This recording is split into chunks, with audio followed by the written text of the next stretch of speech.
Okay, so in the last episode, I spoke about how to get the most out of your preseason, and I mentioned that your weight training sessions need to adjust. I also said that I'd guide you through it. So that's what I'm doing here today.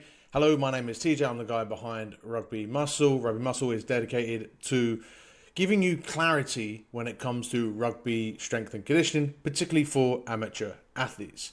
So, that's what I'm going to be doing today. I'll show you how to adjust your gym program during pre-season so that you can continue to make progress and still be at your best, even if you're really busy, tired, and dealing with the competing demands of rugby training, pre-season training in particular, but also work, everything else that you've got going on in your life. Because once pre-season training and games come into the equation, a big battle for energy and soreness sort of begins. And the last thing any coach wants to hear is that your fitness is lacking on the pitch because you did a killer session earlier that day in the gym. So don't worry about it. No, you need to be careful and you need to adjust your gym programming to account for preseason. So contrary to popular belief, preseason doesn't automatically stop you from making progress in the gym. It's also not the time to make all of your progress in the gym. Just trying to maintain sort of off-season gym training volumes whilst adding in really hard demanding preseason sessions is just not going to work. So in this episode, I will show you how to reduce your lifting, adjust your lifting, manage soreness, and continue to make progress whilst managing everything else that you've got going on and get the most from the gym during your preseason. Okay, so first I'll state the obvious, right? As preseason intensity ramps up, so does your fatigue, which means that your recovery and your freshness to have good productive sessions goes down. Right? You're now sprinting, changing directions, tackling, rucking, just accumulating much more fatigue via your rugby sessions through your legs, but also through your whole body and also systemically. And if your gym program just looks exactly the same as it did before preseason, you're not taking anything into account, you've either undercooked a little bit before then, or you're just completely ignoring the demands that preseason will give you. Now, there isn't like one specific fix for this because it's going to be different based upon your specific needs, priorities, and preseason schedule.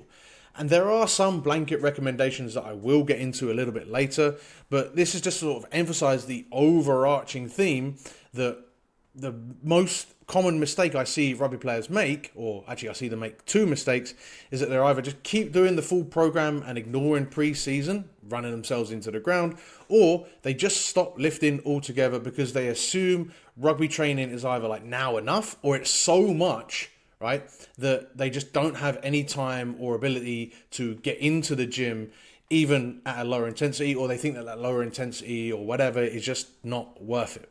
Neither of those situations is ideal.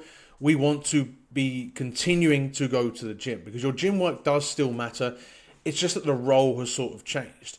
And during preseason, it's really just important to keep the habit of getting into the gym and getting your sessions done. If you drop it now, it's just going to be even more of a struggle to get back in like later during the season. And if you're just never going to plan to train whilst you're doing your rugby, whether that be preseason or in season, like you're just going to end up costing yourself months and months and months of progress.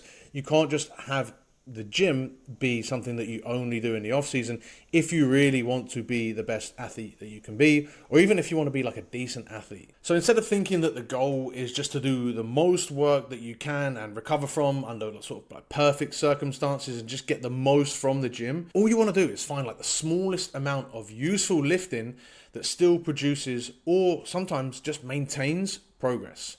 And that brings us to the first sort of adjustment, that is reducing the program without removing the important work. If you've been following me for a while, you know that I'm a big fan of a reduced volume approach. And if you haven't already reduced your lifting volume ahead of preseason, this is definitely the time to do it. Now that could mean dropping from 3 gym sessions to 2. It could be from removing secondary exercises. It could be reducing a movement from 4 or 5 working sets to just 1 or 2. It could even be keeping just the main movement and cutting any sort of optional accessory work as well. The idea here being that volume is going to be the first thing to reduce. So if you think about this conceptually, your very first set of an exercise is going to be the most important. Going from 0 to 1 is going to be the most important, right? You're then going to continue after that to get less and less and less gains from every subsequent working set that you do. That's per body part, per movement, etc. So you want to try and cover all of your bases in the most efficient manner possible. You don't necessarily want to make the exercises themselves really easy. You just want to reduce the number of exercises or the amount of working sets that you're doing so that you can still focus on those few important sets with the most amount of focus, intensity, and purpose as you can. A shorter session containing a few real high quality working sets is going to be way more valuable than dragging yourself through a large, massive 2-hour session where you're kind of so tired and so zoned out that you do everything poorly. So what this might look like in practice is, instead of performing 8 to 10 or even 12 different exercises for 4 to 5 sets each, you might just immediately drop everything down to just 1 to 2 working sets. You might limit your exercises to just one movement per muscle group or per body part or per sort of movement group, so vertical pushing, vertical pulling, etc. You might drop a full session or even 2 sessions, dropping from upper lower or 3 full body sessions to just 2 full body sessions using the above criteria, and therefore only getting into the gym twice per week. All I want you to understand here is the exact exercises and rep schemes and all these things matter way less than just keeping the dose appropriate so that you can continue to make progress. Because this is what's going to give you room. If you're doing loads of stuff and you're already in a fatigued state, it's just that much harder to keep pushing yourself into progressing. So consider reviewing your current programming and thinking about which exercises are producing the majority of your progress, and then which exercises are mostly just adding fatigue or potentially not worth the effort if they were done alone. And then what could you remove without losing the purpose of the session? Be really rigorous with this. Treat it like a bonsai tree and just cut as much as you can, keeping only the necessary. Particularly during preseason, you can always add stuff in later. And now once you've reduced that program, it's much easier to get into the gym. But now the next challenge becomes how to deal with that inevitable level of soreness. Because let's be honest, if you're training rugby, you're going to sometimes enter the gym feeling pretty sore. That alone doesn't necessarily mean that the session should be cancelled. In fact, it should never really mean that the session needs to be cancelled. It just means that you need to adjust. That means not just pushing through soreness, it means intelligently making adjustments. So general muscular soreness that improves as you warm up is definitely going to be different from sort of sharp, localized pain. I'm not asking you to push through that. I'm not asking you to push through pain around a joint or symptoms that can alter your gait. So if you've got a really painful ankle, I'm not asking you to sprint on it. What I am asking you to do is assess some level of soreness and see how you can work through it. Because if you just only train whenever you're completely fresh, chances are you're not going to train very much as a rugby player. And so a practical approach here can just be showing up to the gym as planned anyway, getting through a good warm-up, maybe extending that warm-up by 5 to 10 minutes. If you're especially sore, a real good idea is adding in 5 to 10 minutes of cardio. That really does help raise the core body temperature, get your muscles nice and warm, and when they're nice and warm, they usually feel a bit better and more prepared to exercise. And more often than not, that means that you feel so good that you can just carry on with your working weights as normal. Sometimes it might just feel a little bit more of a struggle, but you can still, most of the time, get it done and continue with the planned session. If you still remain extra stiff or performance is affected, it doesn't just feel a little bit harder, it feels extremely hard, or it feels like you're not going to be able to hit the working weights and get any effect from that training session, there are lots of different ways that we can then adjust the session around some sort of soreness. You could reduce the load, so drop in 5 to 10% of the weight. Doesn't mean that you're not going to make progress, doesn't mean that you're not going to challenge the body. It just means that you've dropped 5 to 10% of the weight. Still going to get a stimulus. You could also leave some more repetitions in reserve, so you're not going all the way to failure, you're just pushing, getting a good quality stimulus and moving on. You could also choose a less demanding variation. So say your lower back's feeling really stiff and you had back squats to be programmed, maybe you reduce the load and you do some pause squats, maybe you do some split squats, maybe you do leg press, maybe you do belt squats if you have a belt squat machine in your gym. All you're trying to do here is still get the stimulus whilst not putting yourself through torture or potentially limiting yourself from something that's overly sore. Now, of course, if pain is really sharp or it gets worse as the movement goes on or it's altering your technique, don't try and just push through toughness under the barbell. feel free to train the other movements, train around that, and just avoid that body part for this session. Try other variations, of course, first to see if there's something that you can get in. But there's always going to be something to be done. Even if it just means like not training that lower body altogether because of some sort of level of lower back soreness. You just want to keep the habit, as I've said earlier, of getting into the gym during your pre-season to set yourself up for continued progress. Again, the goal is not to sort of win the most heroic Thursday or Friday or even Monday gym session, even though you're not really feeling up to it. The goal is just to remain available and productive across the entire pre-season and then across the entire season to come and for seasons to come in the future. You could think of a player who sort of finishes a real brutal Tuesday rugby session, wakes up sore as anything on the Wednesday, but he still shows up to the gym. He forces himself through a real tough 5x5 lower body session, utilizing back squats and deadlifts. He then is just in the absolute pain locker during Wednesday. He can barely walk. He shows up to rugby training on Thursday. His session is then going to be really poor, and he's going to end up spending the weekend just recovering to be ready maybe again for Monday. Technically, he's completed the training, but he's got way less from the week as a result of pushing through. So that's something that you need to consider. And actually, this leads me to the next universal insight that I have that really does apply to amateur players. And it's about how you should view that Wednesday session. So for most amateur rugby players, you're training your preseason on a Tuesday and a Thursday. That's usually the case. If it's Monday or Wednesday and Friday or whatever, you can adjust the days to fit your schedule. But for the most part, Tuesday, Thursday, rugby training. This means that Wednesday is your obvious day that you need to protect.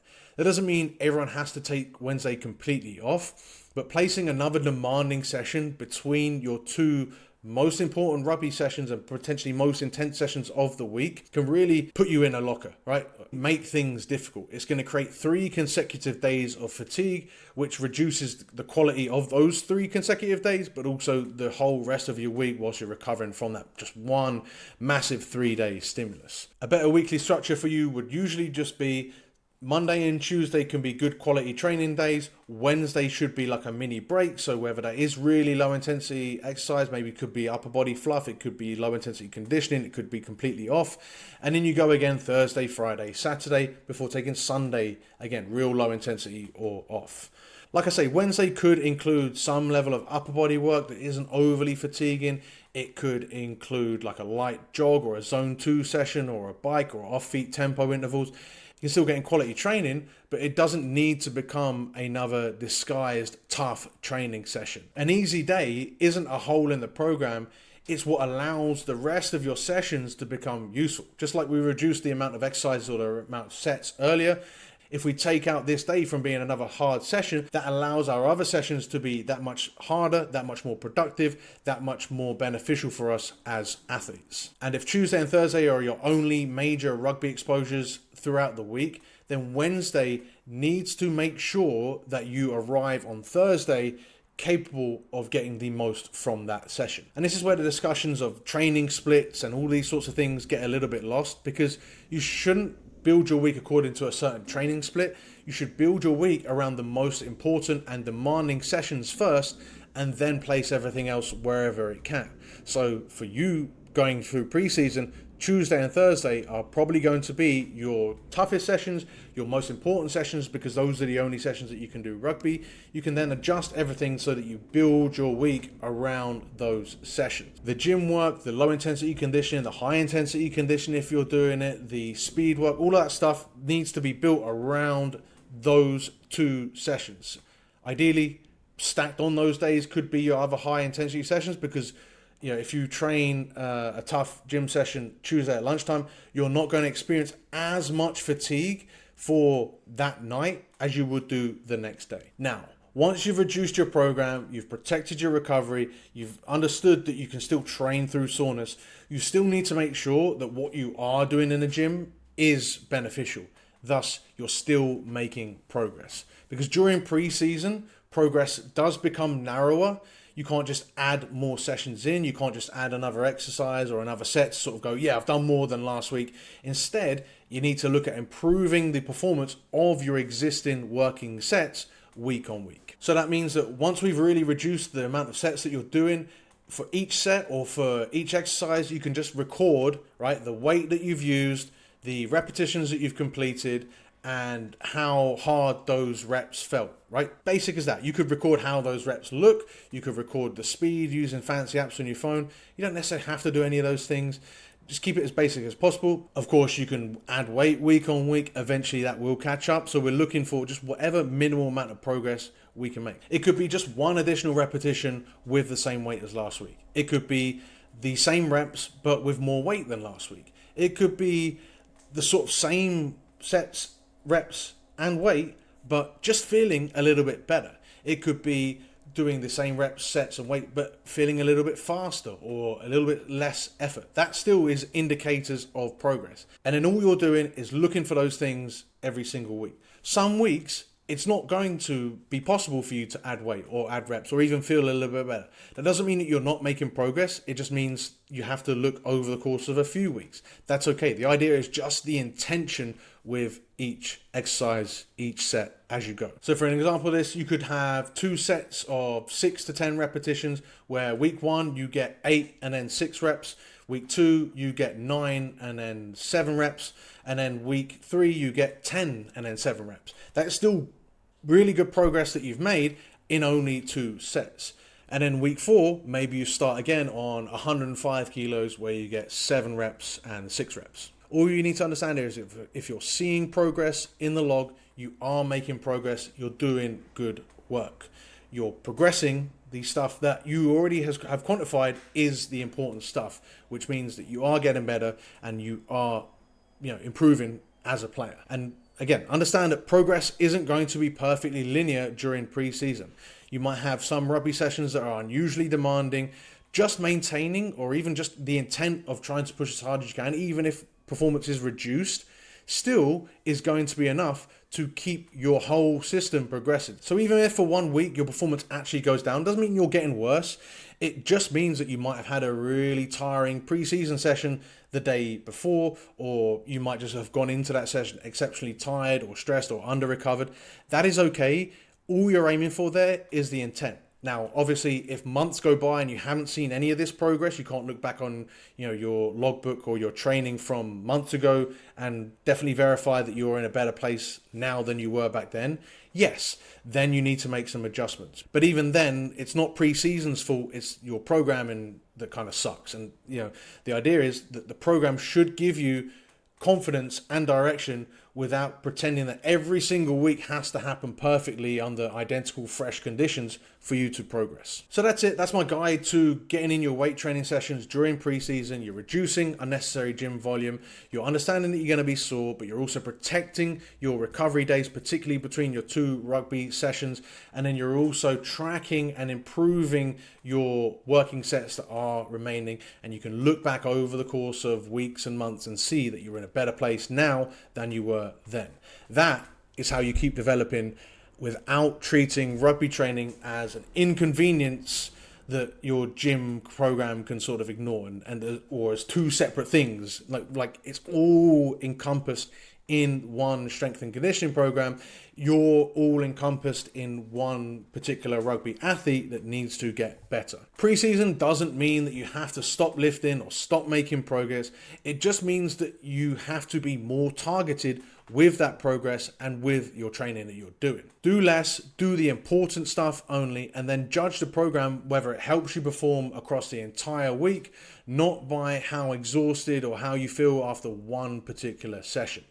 If you want particular help with this, feel free to hit me up. If you enjoyed this episode, let me know in the comments. Hit the 3 dots on Spotify, give me a comment there. Or if you are watching on YouTube, give me a comment in the comments below. Subscribe if you are new and you want to stay tuned. I'll catch you in the next one.